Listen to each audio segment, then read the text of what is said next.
এখন আমি আওয়ামী লীগও ওন করি না, বিএনপিও ওন করি না। সেক্ষেত্রে আপনি যে দলটির সঙ্গে এখন আছেন, আপনি কি সেই দলের এমন কোনো ইঙ্গিত পেয়েছেন যে তারা বসতে ইচ্ছুক? যেটি বলেছেন নজরুল ইসলাম বাবু যে মাননীয় প্রধানমন্ত্রীর দরজা সবসময় খোলা। আপনার দলের পক্ষ থেকে আপনি কি এমন কোনো ইঙ্গিত পেয়েছেন যে বসার ব্যাপারে আপনার দল চাইছে? না, আমি এখানে আপনাকে বিনয়ের সাথে বলতে চাই, সেটা হলো যে আমি 2018 সনে বিএনপির মনোনয়ন নিয়ে নির্বাচন করেছি। এই বিএনপির সাথে শুধু আমার এতটুকুই সম্পর্ক। এরপর থেকে আমি একজন সাধারণ নাগরিক হিসেবে একটা মাঝামাঝি অবস্থানে থেকে যেটা ভালো মনে হয় সেভাবে বলি। এখন আমি আওয়ামী লীগও ওন করি না, বিএনপিও ওন করি না।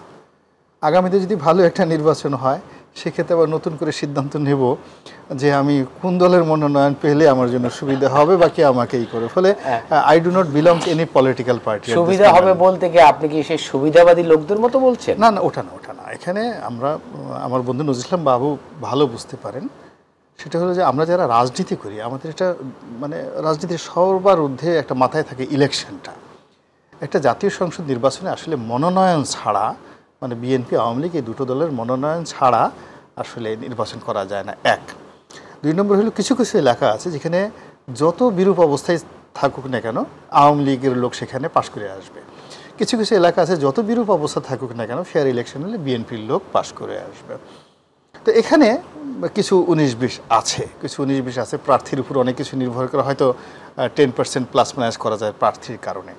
তো এখন আগামীতে যে নির্বাচনটা আসছে সেই নির্বাচনটাতে ঠিক ওই অতীতের যে ডেমো আছে, অর্থাৎ জনপ্রিয়তা বা অন্যান্য যে ভোটের যে আসা, সেটা ঠিক যখন আবার নির্বাচন হবে তখন ওই জিনিসটা কিভাবে কাজ করবে আই ডোন্ট নো।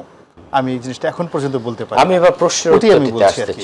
আচ্ছা, এখন আপনি যেই প্রশ্নটা করছেন সেই প্রশ্নটা হলো যে একত্রে বসার ক্ষেত্রে যেটা নজরুল ইসলাম বাবু বললেন যে মাননীয় প্রধানমন্ত্রীর দরজা সবসময় খোলা।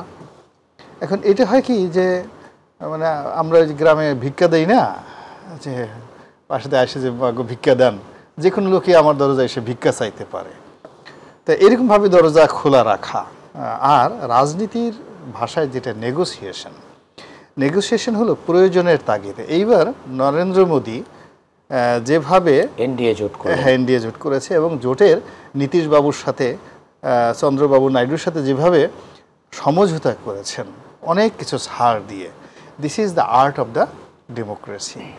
তো বাংলাদেশেও যেহেতু রাষ্ট্র ক্ষমতা মাননীয় প্রধানমন্ত্রীর হাতে, ফলে এই গণতন্ত্রের যে আর্ট তাকে স্যাক্রিফাইস করতে হবে এবং তাকে আহ্বান জানাতে হবে। দরজা খুলে দিয়ে যদি বলে যে এসো এসো আমার ঘরে আসো, তাহলে ওভাবে হবে না।